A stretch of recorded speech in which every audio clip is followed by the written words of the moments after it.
if you notice this figure at the top of the column, is called an octahedron. Bu gördüğünüz sütun üzerindeki It's a cube octahedron. Thank you, Peter. Cube octahedron. küp oktahedron ismi veriliyor burada gördüğünüz şekle, sütunun üzerindekine. This is one of the Archimedean polyhedra. Bu Archimedean polihidralardan bir tanesi. On the triangular face, right here, Burada üçgen yüzeyde is exactly the same motif as the triangle in the pattern over. az önce gördüğümüz paternin üzerindeki üçgenle aynı burada gördüğünüz üçgen üzerinde bulunan motif. They've mirrored it to get the nice figure here, and then they've put an octagon in the center and completed it with the lovely flowers. Burada aynalama yapılmış, yani aynı şekilde refleksiyonu yapılmış ve çiçekle de hektagon oluşturulmuş. Bu çalışıyor mu bilmiyorum.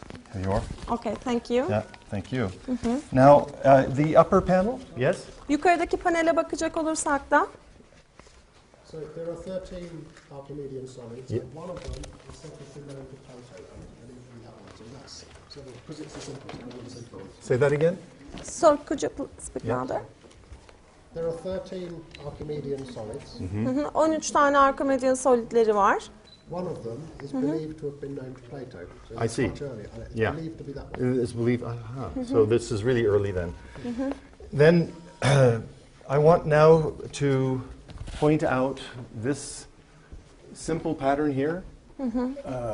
This simple pattern here. It's a very simple pattern, but it's really a combination of this pattern on the upper left and the pattern on the upper right. Page 5. Page 6. Page 6. Okay. Şimdi burada gördüğünüz buradaki basit bu paternde buradakinin aynısı gördüğünüz gibi sağ üstteki. It's very simple. Both of them can be made from the same hexagonal grid. But go ahead. Oldukça basit. İkisi de aynı heksagonal grid üzerinden yapılabilir, şekil üzerinden yapılabilir. But they can also be made in other ways by connecting pieces. They're simple patterns, but it's a nice simple expression of two patterns working together. Burada iki paternin birlikte Just on a grid, on a hexagonal grid.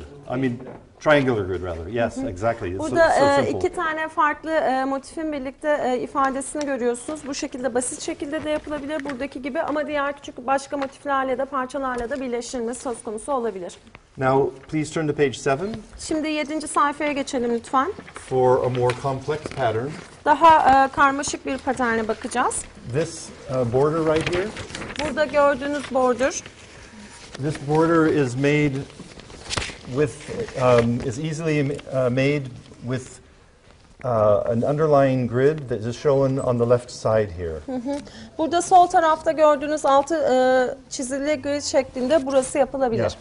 Yeah. And if we have time later when we get back to Konya, I have some pieces for making this shape. Some pieces that you can manipulate and put it together to recreate this pattern. Buradaki paterni yeniden oluşturabilmek için Konya'ya döndüğümüzde benim elimde küçük kalıplar var tekrar oluşturabilmemiz için. And may I just mention that at the very end of each caption, you'll notice that it has some nomenclature. This particular one says P4M. Where is? At the bottom of the page, right here. P4M. Burada aşağıya baktığınız zaman her ikisinin altında da son kelimelerde P'li kelimeleri görüyorsunuz. Burada P4M, M harfi var. Each pattern in the booklet here has a reference similarly. Burada gördüğünüz bütün bu motiflerin, paternlerin hepsinde de benzer bir referans numarası bulunmakta. And on page 5, 5. sayfada ise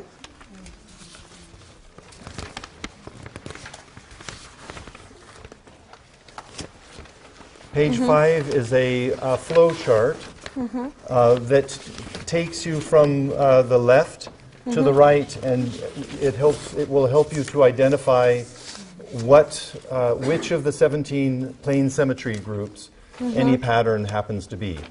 And so if you're looking at a pattern in this booklet, for example, and you see that it says, PMM or P4M, whatever it might be, you can trace through Actually, you can trace backwards if you want to how it's arrived at. It's helpful to know the 17th century groups. You don't need to know it. Certainly, Muslim artists, short. Oh, of course. I'm sorry. Burada gördüğünüz üzere burada bu bahsettiğim referans numaralarıyla ilgili sayfa 5. sayfa. 5. sayfada soldan sağa giden bir akış şeması var. Bu akış şeması içinde buradaki bahsedilen 17 simetri grubunu bilmek zorunda değilsiniz. Ama isterseniz bu taraftan yani sağdan sola doğru da hepsini geriye dönük olarak takibini yapıp izleyebilirsiniz. Great, thank you. Welcome. Yeah, so it's a useful tool. You can keep this. You can find it in textbooks and such too. But it's a useful thing to have when you're analyzing patterns to help get to know them better. Burada paternleri analiz ederken bu tür bir tablonun bulunması yani iyi bir araç sizin için. Aynı zamanda ders kitaplarında ya da benzer kitaplarda da bulabilirsiniz. So since we're in this area, yes, please. Yeah. Oh no laser pointer. I guess they.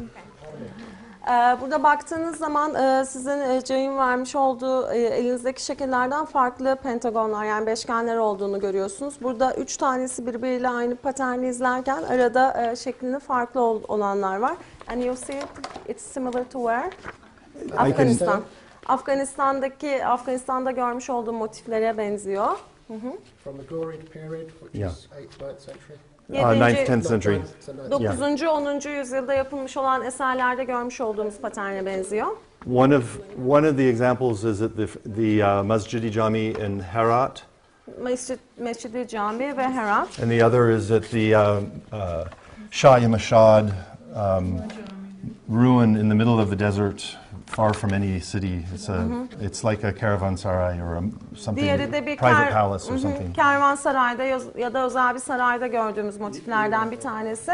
O da çölün ortasına terk edilmiş bir yerde. Yeah, and the proportions are a little different.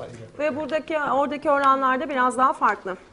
And then if we turn to page, oh, you wanted to say, yes, please. Just one, because there's you have the. No, it's okay. Yeah. You have the pattern, and then you have the pattern in situ. Yes. In situ. And some interesting problem can happen because you see the patterns going here. And then, yes, and then, like this, yeah. So here you have a problem. Yeah, exactly. Problem. And you see the way they. And here as well. They have to cheat a little Yeah, bit. cheat. Yeah, absolutely. Burada aslında baktığınız zaman böyle bir paterni işlerken sütun üzerinde belli noktalarda bir takım problemlerle karşılaşabilirsiniz. Burada geçiş noktalarında paternin biraz değiştiğini, biraz daha hile yapıldığını görebilirsiniz. Burada var, aynısı yine burada da var. Sabunlama. She says solving or something like this. Solving. And now please page 12. Şimdi 12. sayfaya geçelim lütfen. Yeah. And before discussing this outer border pattern, Bu dışarıdaki daha dış kısımda bulunan border paternini geçmeden önce I just want to make an observation about this piece of calligraphy. buradaki kaligrafiyle ilgili bir gözlemde bulunmak istiyorum. Because it's outstandingly beautiful, both the calligraphy but also the composition of the whole piece. Bütün bu eserin yapılması aynı zamanda kaligrafi oldukça güzel görünüyor ve ilginç. And in particular, what I like about it is that the artists, unlike these other patterns, this piece, which is special because it has calligraphy, buradaki parçalardan daha farklı çünkü buradaki artistlere baktığımızda sanatçılar kaligrafiyle çalışmışlar. the artist has left the background plaster or stucco or gyps. Yeah. So the white area is not ceramics. Buradaki beyazlı alanlar seramik değil, plastik stucco olarak bırakılmış. And because it's not ceramics, it's light absorbent. Seramik olmadığı için de ışığı absorbe edebiliyor, emebiliyor. But the calligraphy and the floral is ceramic, so it's light reflective. Ancak buradaki kaligrafi ve bu çiçek şekilleri yansıtıcı özelliğe sahip. And this gives a very dynamic visual effect. Bunun da dolayısıyla çok dinamik bir görsel etkisi var. So now, if we look at the illustration at the top of page 12, 12. sayfanın üst kısmında bulunan şekillere bakarsak eğer, you can see this pattern, and you can see how it can be constructed from a little thin lines, the thin lines of polygons. Poligonlarla, yani ince çizgide poligonlar üzerinde nasıl oluşturabileceğini görebilirsiniz. And this is actually a very, very, very common design all over the Middle East, all over the Islamic world. Thank Bütün you. Orta Doğu'da, bütün İslam ülkelerinde oldukça sık karşımıza çıkan bir patern bu. But cutting it in this way, so that you have the stars going back and forth, disguises the pattern. Ancak burada bulunan bu birbiriyle diğer yönde bulunan yıldızlar, yarım yıldızlarda paterni aslında örtülüyor diyebiliriz. And then at the same time as this pattern is being used here, this pattern on the mimbar that is up against the wall, this pattern here is on the lower section of page 12. Burada bu patern kullanılırken minber üzerinde duvara yakın kısmında kullanılan patern de yine bu sayfada var. And it's made from the exact same underlying polygonal tessellation. Yine poligonal teselasyonla yapılmış durumda.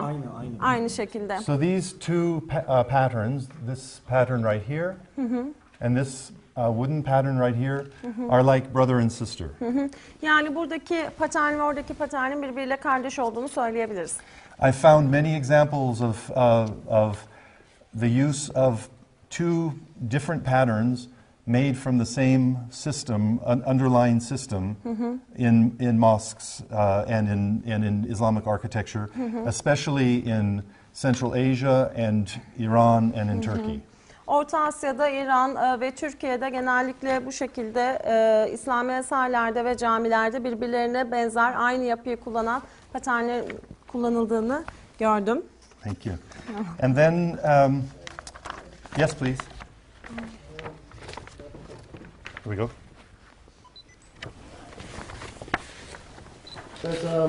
So this pairs of pentagons and kites that I was pointing out in here before, they also appear over here. So you've got a common element in both these patterns. They're completely different patterns.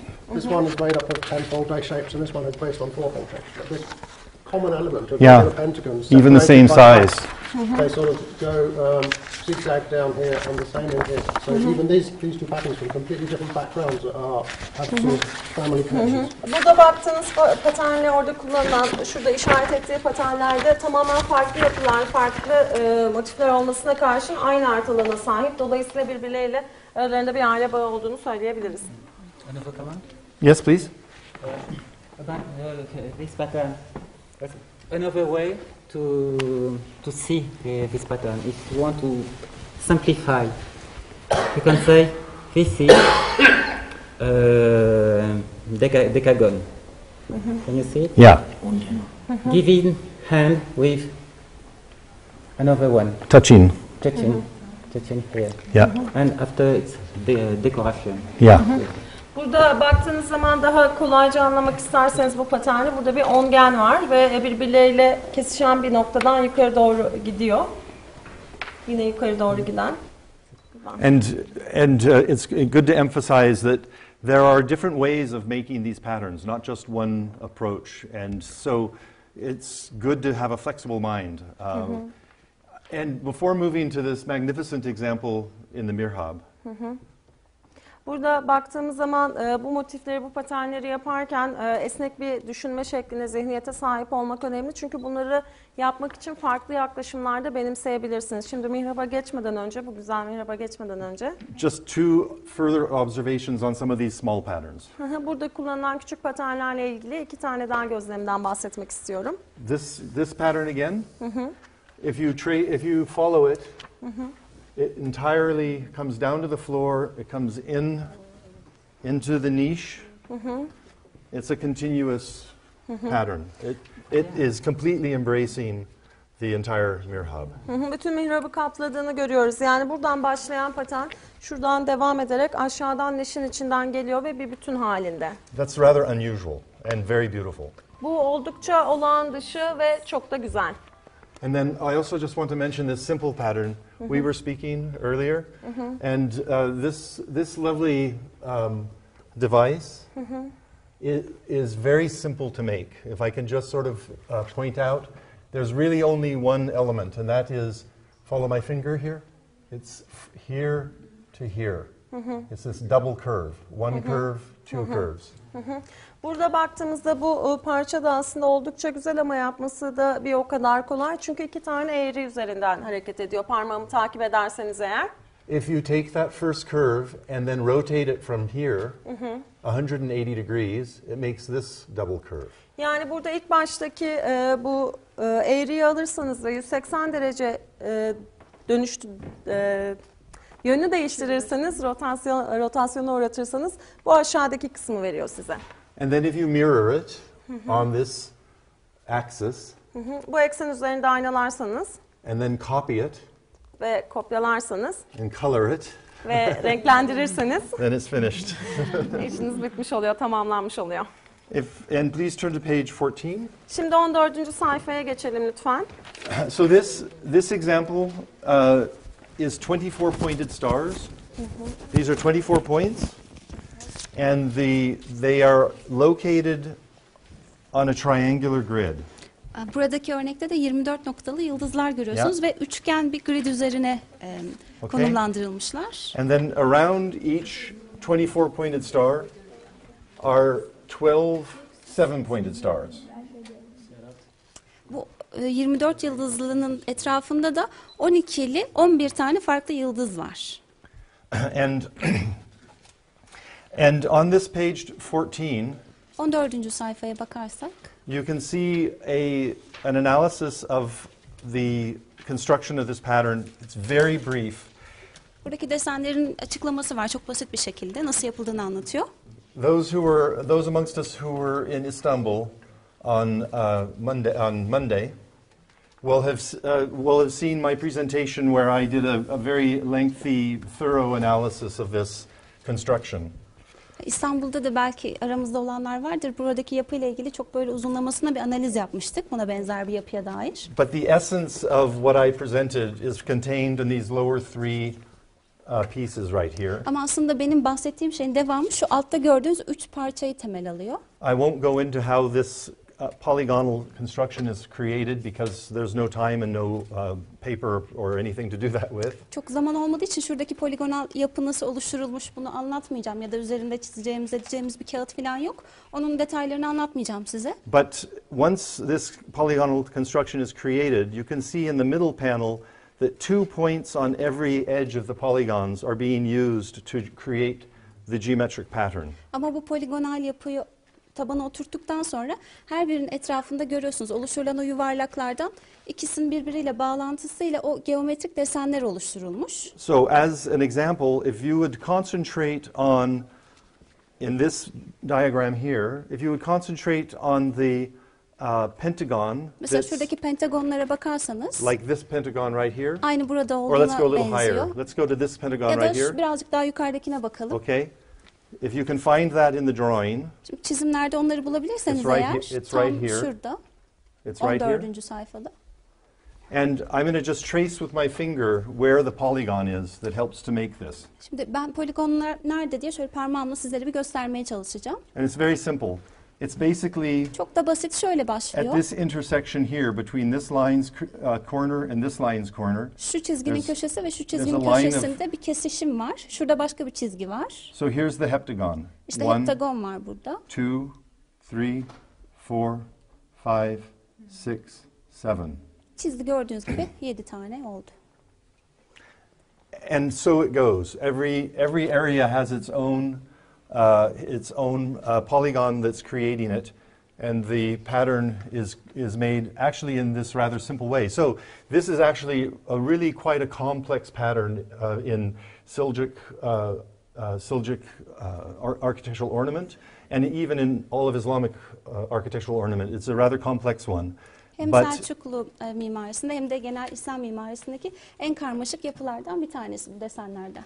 But it's still very approachable, and this kind of work is something that we can all do if we apply ourselves. It's not outside our range of abilities. Yani yapılmayacak bir şey değil. Hepimiz kendimiz buna doğru yaklaşımı sergilersek bizim yetilerimizin dışında kalan bir şey değil. Biz de yapabiliriz. It only takes dedication. Sadece biraz kendinizi adamanız gerekiyor o kadar. The 10,000 hour rule. Yani 10.000 saat çalışma kuralı gibi bir şey. So now, if we could look at this pattern here Eğer şu on arkadaki şekle the bakarsak triangle of üçgen the var minbar. minberin altında. This is a beautiful and very historical pattern. Hem çok güzel hem de çok tarihi bir desen. So beautiful. Yeah. And I'm trying to find the right page for you all. Bulacağım şimdi. Just one moment. Yes, please. Did you want to say something about the glazes on there? Well, yeah, sure. That'd be nice. I have worked as a glaze chemist. Bu glaze dediği sır mı oluyordu? Ben yanlış biliyorum. Sırlarla ilgili de bir şey söylemek istiyor musunuz? Diye soru And geldi. these glazes are really beautiful and pretty much unique to the Muslim heritage. Yani Müslüman mimarisinin mirasına çok özel olan bir yapı buradaki sırlar. They have a very high alkali content. Çok alkalin kontenti yüksek olan, içeriği yüksek olan bir yapı. So high that they don't work well on regular clay. Çok yüksek olduğu için normal kil üzerinde çalışmıyorlar. So they had to make a clay body with a very high silica content. O yüzden içine çok daha fazla silikon atmaları gerekiyor üzerinde çalışabilmeleri için. That allowed them to use the high alkali glazes, which give vivid color responses. İşte böylelikle de canlı renkleri yansıtabilecek alkali bir sır yapısı ortaya çıkıyor. In the case of the turquoise, it's copper, Turkuazla bakır mesela kullanmışlar. copper oxide. Bakır oksit. And in the case of this beautiful purple, Burada it's güzel morda da manganese. Dioxide. manganez dioksit var. Yeah, and these colors are used in Iran and Central Asia, but you don't find them in Europe. Yani Orta Asya'da, İran'da bu renkleri görüyorsunuz ama Avrupa'da göremiyorsunuz. They had other ways of using manganese and copper. Copper Bakırı, manganezi başka şekillerle kullanmışlar. usually makes a green color, Bakır normalde kullandığınızda yeşil bir renk veriyor. but in the alkali Ama environment, böyle alkali bir ortamda Turquoise. turkuaza dönüyor. yeah. Jay, what is the color called in Turkish? Color code? I'm not going to remember. Turkuaz? turquoise? Yes, It's it's turquoise? Turkish. That's appropriate. Yes, very appropriate. Because it's the color that lends itself to the development of the term turquoise. Turquoise. Okay, perfect. Okay, so now on page 10, please. 10. sayfaya bakalım. And in the lower left, Sol altta you can see a representation of this pattern buradaki desenin bir temsilini göreceksiniz. that has an underlying fine lines with octagons and pentagons. Hem oktagonlar hem de pentagonlardan oluşan bir taban çizgi yapısı var. And Jean-Marc, you might want to comment on this as well. Excuse me. Thank you. So the pentagons and the octagons, they're working like this. I'm going to draw the octagon first with my finger. So it's going to go through each of these intersections. Şimdi pentagonlar ve oktagonları göreceksiniz. Ben oktagonu çizmeye çalışıyorum. Şu hatlardan geçiyor So her here's biri. the octagon, Burada oktagonu görüyoruz. like that. Aynen böyle And geçiyor. then naturally the five-pointed star is going to be made from the pentagon. Ve burada 5 noktalı yani yıldız beşgen yapılacağı zaman da pentagon üzerinde yapılıyor. And the pentagon goes like this, goes through here, through here, through here, and then comes to the center of the octagon and back out to here. So there's Pentagon da bunun only üzerinden başlayıp o sekizgenin tam köşesinden gelip böyle devam ediyor. so this is an extraordinarily beautiful pattern. Yani Which muazzam güzel bir This has desen. been used so frequently throughout the Islamic world. Is really made in this way from just two polygons. Sadece 2 poligondan bu şekilde yapılan İslam dünyasına ait muazzam güzel bir desen. Pentagonlar düzgün. So these are regular pentagons. No, good question. İyi soru, güzel bir soru sordun. What is the The rule of octagon, that? the octagon is a regular octagon, Oktagon normal düzgün bir oktagon. and the pentagons are irregular. And if you Ama turn, pentagonlar düzensiz, düzenli değil. In terms of length. yes, and it has two lengths. This is one length, Boyutları farklı. Şimdi bir tane şurada bir and these boyu var. three are a separate length. Şu ikisi bir de şu üçü farklı. But the small, the tile. Oh, yes. And they, Tiles, the edge is equal. Ya köşelerde eşit mi bağlıyor? Which peki? edges? I'm sorry. and they Yeah. cross at right angles. Yes. Equal lengths. Jay, and those two longer sides cross at right angles. And they cross at right angles because four of them come together. And if you quickly turn to page 3, Üçüncü sayfaya bir bakalım. you can see a group of four groups Dört of farklı grup göreceksiniz of, orada. polygons. Poligon grubu. And these all are made from the same shapes, but each group is decorated differently. Her biri aynı şekilde yapılmış ama farklı farklı dekore edilmişler. And this particular pattern is made from the first two elements. Ve bunlar da ilk iki öğeden yapılmış buradakiler. Şu The şekiller. first two elements of this first group. Şu ilk grubun ilk iki şekliyle yapılmış. And it's worth noting that there are other elements in this group that can combine together to make lots of other patterns that are historical. Yani tarihi birçok desen yapmak için buradaki şekilleri alıp harmanlayabiliyorsunuz. And if you're inclined, you can keep these pages and you can photocopy them and you can cut out the different pieces from the different groups and you can put them together, you can color them, you can experiment.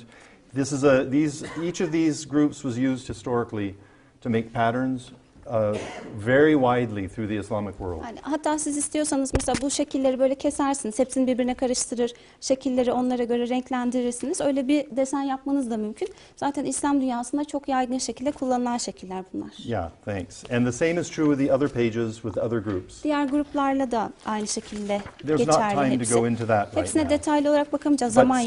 still, you feel free to use these pages. Ama dediğim gibi bu sayfaları kullanıp kendiniz Yeah. şekil yapabilirsiniz. But just to mention that in this particular group, which I call the fourfold system B, Ben 4 katlı B sistemi dediğim bir B. özel grup var, B grubu. of all the patterns in all of the Islamic world made from this system, this is the most universal. The Yani most, en evrenseli İslam dünyasında kullanılan bahsettiğim o biraz önceki grup, 4 katlamalı B grup. and like other patterns, this has the fact that this is used so frequently, I feel, has a unifying influence on Islamic ornament throughout the Islamic world. That patterns that have been used with great frequency Yani bu kadar sıklıkla kullanılmasının sebebi de artık kullanıla İslam dünyasının mimarisinde, desenlerinde bir birleştirici temsil olmaya başlamış bu desenler. Yani bana öyle geliyor diyor. they help to give unanimity to Islamic art. Hem de İslam dünyasına hani şey veriyor, birliği veriyor ve anonimliği veriyor.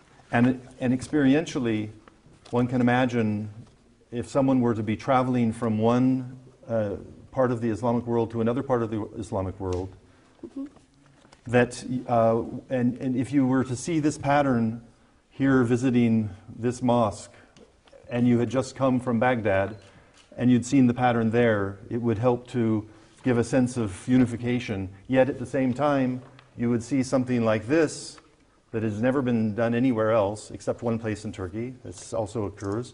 Yani yine hani bunlardan devam edecek olursak buradaki şekiller hep İslam dünyasına özgü demiştik. Mesela Bağdat'tan geldiniz diyelim, bu şekli orada gördünüz, burada da görüyorsunuz. Yine buradaki şekil de bu her yerde yok, Türkiye'de bir başka yerde daha var. Bunları gördüğünüz zaman bir birlik, yeknesaklık hissi doğuyor size, yani İslam dünyasına ait olduğunu anlıyorsunuz. So at the same time you're feeling a sense of unity with the rest of Islamic culture, you're also having a sense of how extraordinary and exceptional something is. It's a Yani kind hem of dediğim gibi two-sided. İslam kültürüne ait olduğunu hissediyorsunuz bunları ortak görünce. Hem de böyle muazzam bir şeyi görmüş olmanın, sadece size ait olduğunu bilmenin iki farklı uçlu duygusu var. So let's go around the corner. Şu tarafa Yes, please. köşeyi... Yeah, go. Yes, I do. remember at the end of my talk when we were talking about we've managed to produce a pattern with one system and can we find a different way to do it? Bu sistemle hani model yapalım, desen yapalım, onu başka bir şekilde yapabilir miyiz? Bunun bir yolu var mıdır diye konuşuyorduk son konuşmamı hatırlarsanız. So in the first case we had used a modular system. İlk vakada modüler sistem kullanmıştık. And then I showed that we can construct a rosette and put it in a box. Bir rozet yapıp kutunun içine koyabiliriz gibi bir şey göstermiştim size. So we can do the same thing here. Aynısını burada da yapabiliriz yine. So Jay has explained the modular way of doing Jay this. zaten bunu yapmanın modüler yolunu anlattı. There is also this shape here. Bir de şu görmüş olduğunuz şekil. A rosette. It's the star plus these petals. Şuradan başlıyor. Bir de onun dışında desenler var. So that is a rosette, and these are very common in all. Rozetler çok sık karşımıza çıkan. There is also a box from the center of each octagon. Bir de her oktagonun, sekizgenin köşesinden köşesinde bir kutu görüyorsunuz şöyle. Kutucuk So var. we've put a rosette in the box. Yine kutunun ortasına rozet konmuş. And the only lines that are missing, we've extended this line to the edge of the box. Burada eksik olan tek bir çizgi var. Bu çizgiyi de kutunun içine doğru uzatmışız. And then if you repeat the box all over, you generate this thing, and the stars come for free. Aynı bu şekilde tekrar ederseniz kutunun o hatları, çizgileri boyunca zaten yıldızlar karşınıza çıkıyor. Good. Jay, can we also emphasize that the importance of the difference between the tenfold symmetry on the vertical panel and the eightfold? Şimdi 10 katlamalı simetri ve 8 katlamalı simetri arasındaki farkı da açıklayabilir miyiz? Yeah, definitely. It's the playfulness of different types of patterns, different kinds of symmetries, different kinds of numeric issues, numeric components rather than issues. 10 and 8. Farklı farklı şekiller, farklı farklı rakamlar. Bunlarla desenler üzerinde adeta böyle bir oyun şekliyle desenleri oluşturabiliyorsunuz. Burada 10 var, burada 8 var, şurada 7, şu yukarıda 6. Yeah, it's inherently playful. Maybe playful is not the right word, but intellectually stimulating. Yani böyle hani nasıl kalıtsal olarak sizi biraz daha entelektüel olarak itiyor bunları yapmaya, daha da teşvik ediyor. Thank you. Yeah. Just Yes. one comment about this pattern. No? No, Yeah? it's okay. Okay. This one. Şuradaki şekilde consider bakalım. This pattern you can find it Everywhere. everywhere in the whole Yeah. Islamic world, Yeah. from Mhm. Sanatında to Yeah. Granada, because it's the simplest, the first solution that comes when you want to make to do a pattern with a five. Yeah. Yani buradaki şekli İslam dünyasında Semerkant'tan Bağdat'a nereye giderseniz gidin görebilirsiniz. Çünkü artık o beşliyle her türlü şekli yapabiliyorsunuz. And Jean-Marc is absolutely right. This was actually the first five-fold pattern historically. This same pattern coming from Khorasan. Horasan'da da var aynı şekil. Bu ilk tarihi olarak İslam dünyasına karşımıza çıkan 5 katlı ya da katlamalı desen diyelim. And it wasn't just the first, but as Jean-Marc said, it's the most ubiquitous. Yani sadece ilk olmakla kalmıyor, hem de en böyle yaygın olanı. And it has many different expressions. Ve çok çok farklı şekilde de ifade edilmiş tarzları var. In all manner of different media. Farklı araçlarla tabii, farklı uygulama araçlarıyla. It's universal. Yeah. Yani evrensel. There's a question, I think. Bir soru sormak istiyorum. Bir şeyde kendim de bu desen üzerinde çalışmıştım. There's a question, and she also has worked on this pattern as Yes. well. Okay. Şu yıldızların doğrumu belki When you look at the stars, bu whether I'm correct or not, I don't know exactly. ortalarını aldığımızda burada bir When daire you look at the oluşturuyoruz. middle of the stars, Yes, there you is a circle. draw a circle. Mhm. And bunun farklı şekillerini And when you bu look at the dairenin different altına shapes of them, daireler gele gele, yani there burada are bir kare var. circles, and then another circle. Bunun altına There's bir a kare var. square Bir böyle here, and üretebiliyoruz. there's another square underneath. Evet. Bunun benzeri farklı desenleri de dairenin Similar köşelerine patterns like this aynı yıldızı koyduğumuzda başka bir desen. Ve can bazen can become a different pattern when you put the Yes. stars on the edges of the square. Yeah. bazen ortadan kestiğimizde Sometimes when you cut ve o in the middle. yarımını böyle ve The böyle half yaptığımızda is başka bir desen. that part and the other part is Aha. here, so there is a different pattern. Yeah. Evet. Bu desen çok komplike değil ama bunun gibi It's not very gördüğüm, beni complex, yanıltan bir complicated desen pattern, gördüm. but there is a very similar which actually misguided me. Şehzade Camii'nde From the Seychelles? bu işleyişte şu mesafeler kısa kalıyor. The distances were very close to each other, Aha. very short. Benim gördüğüm desende bu mesafe çok uzundu. No, this is short, but in my observation, it was very long. Aha. Ve böyle işlettiğimde ben buradaki sistemi yakalayamadım, yapamadım. When I tried to Farklı do the same, yollar I denedim couldn't ama o get the same yollardan da çok result. emin değilim. I used different ways, but I'm not sure whether they are applicable or not. Yeah. And Şu geldiğinde bunun lineer çizgi The çizdiğimizde line is bu continued. köşeye When geliyor. there is a line here, Fakat benim gördüğüm desende Yeah. hem bura uzundu hem de bu lineer çizgi It was geldiğinde longer bu şu and kısım daha genişti. that Ben part bunun was sebebini wider. anlamadım. Yeah. I didn't understand Yeah, go, the please. reason. yeah. Okay, because the problem is the proportion of the petal. Problem buradaki desenlerin oranıyla, proporsiyonuyla ilgili. Because the system, petal system works very well. Çünkü desen sistemi aslında çok iyi bir şekilde işliyor. As far as you know how to draw this Ama star. bahsettiğim yani şu yıldızların oranlı bir şekilde nasıl çizileceğini biliyorsanız sistem iyi bir şekilde işliyor. Okay, this shape is obvious. Şimdi buradaki şekil zaten çok kolay görünen bir şekil. If you want to pronounce to have petals, Burayı böyle genişletip de şurada desenler ortaya çıkaralım diyorsanız the simplest, nicer, if you want to find something simple, basit bir şey yapacaksınız mesela. I want to have this and that the same length. Şu ve şunu aynı uzunlukta yapmanız gerekiyor. Ama And this angle is Ve bu obvious. buradaki açı tabii. evet bu siz sistem bulursunuz. çok açık. Ama Yes, this is a very obvious system, but benim gördüğüm sistemde bu netlik the yok. system that I saw, it was not as clear as this one. And it's often, not often, but it's occasionally the case Yani genelde oluyor böyle şeyler. that patterns in historic locations, historic patterns, Ve tarihi yerlerdeki desenler ya da tarihi desenler are made incorrectly. doğru şekilde yapılıyorlar. They're not always perfect. Ama her zaman da mükemmel olmaları söz konusu değil. Just like all oil paintings in Europe aren't always so beautiful. Yani her zaman o yağlı boya resimleri Avrupa'da nasıl çok mükemmel değilse bunlar ne kadar doğru yapılsa da her zaman mükemmel olmayabiliyor. So some of the artists working in this tradition were better than others and had a more complete understanding. Yani bunu yapan bir artistle öbürü artist bir olmayabiliyor. Bir tanesi diğerinden daha iyi algıya sahip olabiliyor, daha iyi çizebiliyor.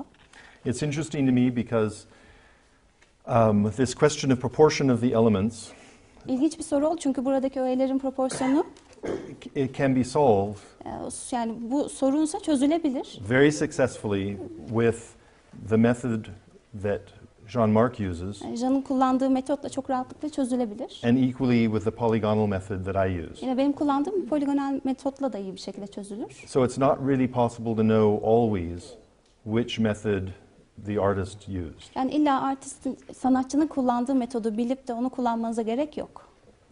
Yeah. But Can- can I bring us back to just a very basic consideration before we move in the complicated direction? Bu karmaşık tarafa gitmeden önce çok temel bir şey daha geçelim diyor And hanımefendi. just to point out the difference between a line symmetry, a frieze pattern, and a wallpaper pattern. Şimdi buradaki duvar kağıdı ve bu desenleri, çizgilerin arasındaki simetri farklılıklarına değineceğim. And what looks like a frieze pattern that has been selected from Like an this. overall repeat pattern, Yeah. exactly. Aynı burası sanki şuradakinden seçilmiş gibi. Yeah. And then the second consideration that I think we should make is that for the most part, Islamic patterns are infinitely extendable in the plane, unlike Celtic interlace, which is self-contained Yeah. and closed. Yani böyle Keltik ya da Celtic'teki gibi değil, İslam inanışındaki ya da mimarisindeki desenler böyle sonsuza kadar uzatılabilir, çoğaltılabilir desenler gibi geliyor bana. And just to build on what Carol has said, let's look at this pattern again for a moment. Şimdi bir dakika daha bakalım buradaki desene. If one wanted, Eğer birisi isterse you could make a border pattern from this, bundan bordür By deseni de having alabilirsiniz. a line Şöyle bir come straight down this line of symmetry, şuradan düz bir simetrik çizgiyle and another cut line bir de şuradan bir straight başka down this line of symmetry. aynen düz bir simetrik You would have çizgiyle you would kesi have a border alırsınız. with juxtaposing an 8-pointed star and an octagon and an 8-pointed star and an octagon. İşte 8 noktalı bir yıldız, oktagon, sonra tekrar yıldız. O şekilde böyle ortadan kesilmiş bir kısmını alıp bordür yapabilirsiniz. This is a common device Ve to kullanılan achieve da bir yöntem. to achieve Şunlara border ulaşabilmek için. patterns. So let's please. Oh, please, can we move on? But go ahead. Yeah, go ahead. I'll be very brief. Earlier on, we were talking about platonic solids, Yep. Which solids? regular solids, Platonic. platonic. Platon. Like that's Archimedean, Platon- but Platon. yeah. Okay. So these are some of the most symmetric, most perfect mathematical three-dimensional shapes. Burada gördüğümüz o katı yapılar Platon, Eflatun yapıları olarak biliniyor galiba. Bunlar şimdiye kadar gördüğümüz en çarpıcı 3 boyutlu matematiksel yapılar, şekillerden. They have so many mathematically nice properties and so many symmetries Matematiksel olarak oranları mükemmel, bir de simetrileri yine matematiksel olarak harika. that you can use them as the basis for lots of different variations. Çok farklı varyasyonlar oluşturabilirsiniz bunları. You just remove some of the nice properties and see what else you are allowed to do. Yani bir şeyi böyle güzel bir proporsiyonla alıp oradan kaydırdığınızda başka neler ortaya çıkabilecek çok güzel görürsünüz. I regard this pattern as the equivalent of a platonic solid. Aynen ben buradaki platonik bir yapıya benzetiyorum şuradaki yapıyı. This has so many nice mathematical properties. Burada da biraz önce bahsettiğim gibi çok güzel matematiksel özellikler var. So this star is regular. Mesela burada düzenli bir yıldız var. You can regard it as made up of these stars. If you compare it to the pattern behind J, Tam C'nin arkasında bulunan şu şekilde kıyaslarsak ikisini this has desenli. a star in the middle and irregular stars. Ortada bir yıldız var, bir de şurada düzenli olmayan bir yıldız var. This has a star, but its satellite stars are completely regular. Yes. Buradaki normal uydu yıldızları tamamıyla düzenli yıldızlar. You can also think of this as made of a rosette instead of a Burada star. da yıldızdan değil de bunun sanki bir rozetten yapılmış olduğunu da düşünebilirsiniz. This shape here is not a petal, but it's congruent to a petal. Ya bu bir desen değil ama desenin içerisine yerleştirilmiş bir yıldız. Anything else people want to say? I mean, there are lots of them. Yeah, it It is. has so many symmetries. Yeah, I Çok This fazla is the simetrik starting point özellik for so var. many other variations. Başka varyasyonlara bir başlangıç noktası olabilir. If we can turn to page 9, 9. sayfayı bir açarsak. Yok, şurada. and we can stay right here. Burada durabiliriz. And if you look down at the end of this colonnade, Buraya bu sütunun tam böyle arkasına bakarsak you can see at the end there a panel that is the same as the top panel of page 9. bu arkada 9. sayfada gösterdiğimiz panelin aynısı var. And you can see on the left-hand side of this illustration Ve buradaki gösterinin arka tarafında da, şu alt tarafında pardon, fine little lines that show the underlying polygonal grid that will make this pattern. ince ince çizgiler var ve bu gridin nasıl yapıldığını gösteriyor. Yeah? So this is not a complicated design, it's a very simple design. Yani komplike bir tasarım değil, çok basit bir tasarım. It's only made from two elements, Sadece 2 tane öğe kullanılmış burada, 2 farklı element var. the hexagon and the square. Heksagon var, bir de kare var. So this is, it's nothing so extraordinary as a pattern, but what's really nice is to juxtapose this pattern here with this pattern up here. If we now come over here, Çok böyle enteresan bir şey yok ama şuradaki desenle şuradaki desen evet benzer. and you have to come over here kind of far enough to see it. Biraz şöyle uzağa gelirseniz daha iyi görürsünüz.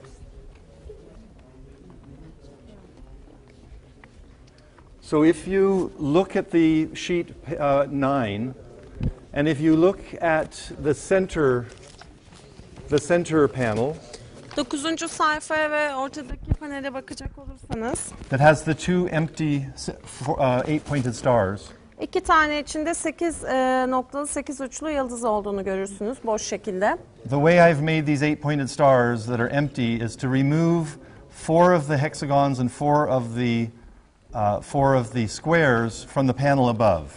Bu aslında ben bu boş yıldızları yaparken burada 4 tane heksagonu ve 4 tane de kareyi çıkararak yaptım. And I've replaced them on the lower panel here. I've replaced them with a ring of 8 pentagons surrounding a small octagon. Burada da what was it? Pentagons, 8 pentagons. Burada 8 tane pentagon var. Ortasında da Octagon. Bir oktagon var, sekizgen var. Yeah. So this is a variation. This is a variation or a modification of this design back here. Yani bu buradaki tasarımın aslında başka bir varyasyonu, başka bir şekli. It's very unusual to see this. I've not seen this before in buildings. This is very unusual, and it's really very nice. Oldukça sıra dışı ve oldukça da güzel. Daha başka bir yerde görmemiştim. Are we 100% sure that all of the screens are of the original date? There's a historian of Seljuk. Burada bir Selçuk tarihi üzerine uzman biri vardı. That's a good question. Yeah, but the florals are the 16th century. definitely The edition. Definitely. But I'm asking about some of the screens. Motifs. Expert. Uzmanımız Yes. burada. Hi. Can you tell us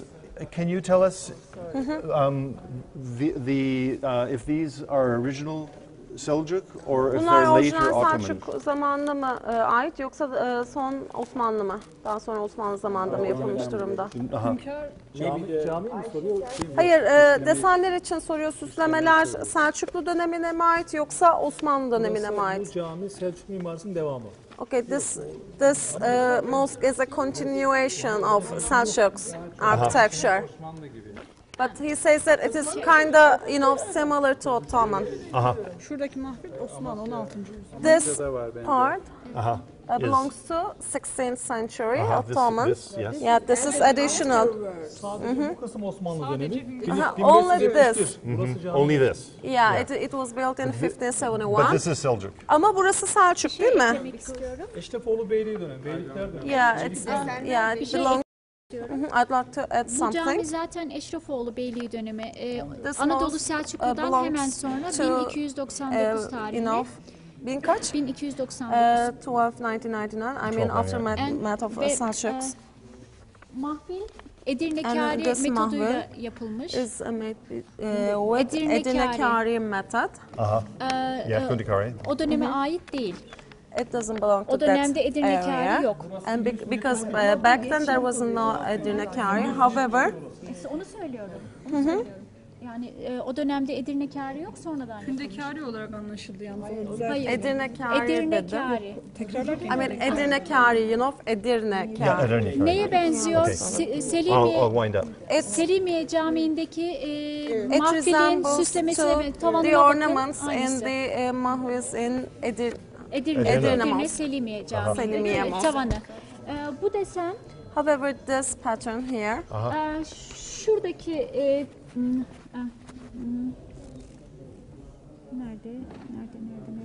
Şu orta kısım this middle part, geleneksel. Yeah, it's it's very conventional, common. very traditional. Very traditional. use. Bu Yeah. not No, this isn't common. But This isn't this is It's traditional, but it's not common. Probably Ya Ottoman. burası da aslında geleneksel ama çok da yaygın değil diyor. Evet. But yeah, this is common. Evet, bu sıklıkla karşılaştığımız yaygın bir From şey. much earlier, very Yani early. çok daha önceki Yeah. bir dönemden geliyor. I'm going to say lastly, if you Son look at olarak page 2, please. ikinci sayfaya bakabilir misiniz lütfen? On page 2, İkinci sayfada the elements for making this family of pattern buradaki aynı aile deseni üzerindeki şekiller var. are in the İkinci sırada. Second row İkinci sıra üzerinde. with 90 degrees crossing pattern lines. 90 derecelik birbirini kesen desenlerle birlikte. And this kind of pattern was used very commonly from a very early time. These are late examples, but they were used from very early when the Seljuks were still in Khorasan. Selçuklular hala Horasan'dayken'den yani çok daha önceki bir dönemden itibaren kullanılan desenler bunlar. Oysa buradaki biraz daha geç dönemdeki örnekleri. And lastly, just to say, because we're going to depart, just to say, I haven't covered all the material here, and so if anybody has any questions at any time, to please feel free to ask me. Ben bu kitapçık üzerindeki her şeye değinme fırsatı bulamadım zaman kısıtı nedeniyle, ama eğer bir soru sormak isterseniz herhangi bir şeyle ilgili lütfen ne zaman isterseniz sormaktan çekinmeyin. Thank you very much. Çok teşekkür ediyorum. Thank you. Yeah.